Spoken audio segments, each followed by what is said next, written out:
Assalamualaikum warahmatullahi wabarakatuh. Perkenalkan, nama saya Resti Arista. Saya mahasiswa keperawatan dari Stikes Muhammadiyah Ciamis. Nah, di sini saya akan menjelaskan tentang hemodialisis. Dialisis merupakan suatu proses yang digunakan untuk mengeluarkan cairan dan produk limbah berbahaya dari dalam tubuh ketika ginjal tidak mampu melakukan proses tersebut. Hemodialisis merupakan terapi pengganti ginjal yang dilakukan 2 atau 3 kali seminggu dengan lama waktu 4-5 jam yang bertujuan untuk mengeluarkan sisa-sisa metabolisme, protein, dan mengoreksi gangguan keseimbangan cairan dan elektrolit.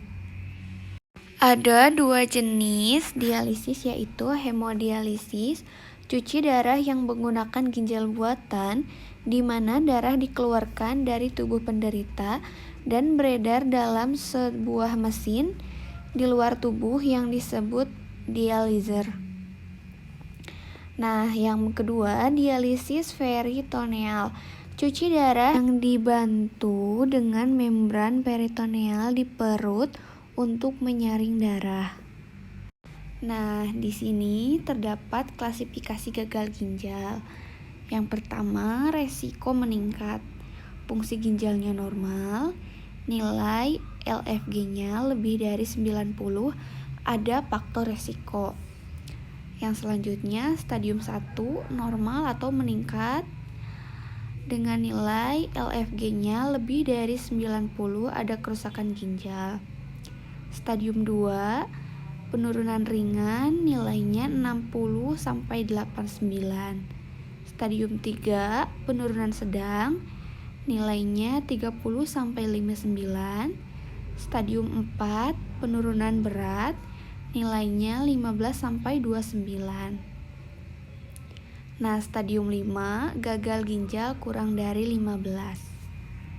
Nah, di sini untuk menghitung laju GPR, rata-rata kecepatan volume cairan yang filtrasi di glomerulus ginjal. Nah, cara menghitung GPR untuk pasien laki-laki dengan rumus 140 dikurangi umur dikali berat badan dibagi 72 kali serum kreatinin. Nah, sedangkan untuk perempuan 140 dikurangi umur dikali berat badan dibagi 72 kali serum kreatinin dikali 0,8. Pada penderita gagal ginjal biasanya terjadi penumpukan cairan pada tubuh seperti pada kaki, perut, hingga dapat terjadi pada wajah. Sehingga pada penderita gagal ginjal seringkali terjadi peningkatan berat badan. Berat badan kering adalah berat badan tanpa kelebihan cairan yang terbentuk setelah tindakan hemodialisis, atau berat rendah yang aman dicapai pasien setelah dilakukan dialisis. Berat badan pasien dihitung secara rutin sebelum dan sesudah dilakukan hemodialisis.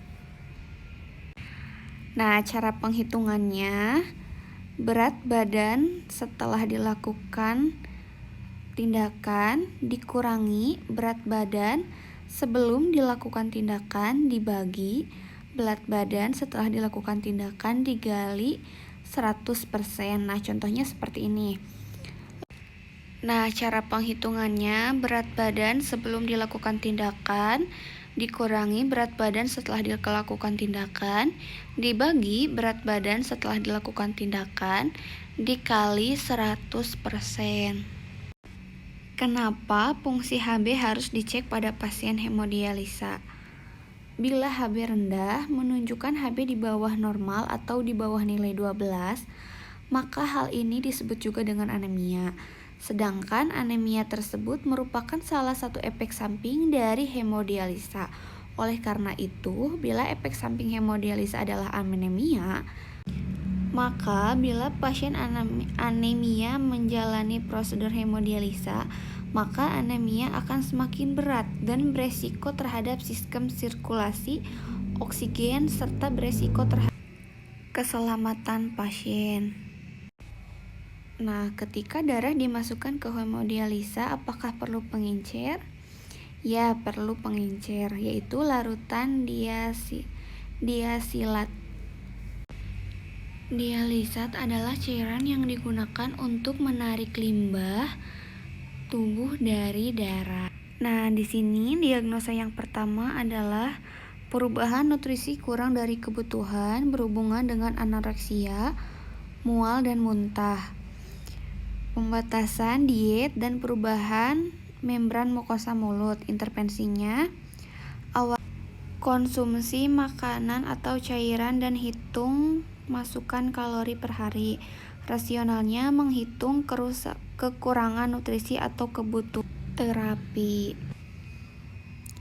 Kaji adanya mual muntah, anjurkan cemilan tinggi kalori, rendah protein, terus timbang berat badan harian, kolaborasi dengan ahli gizi.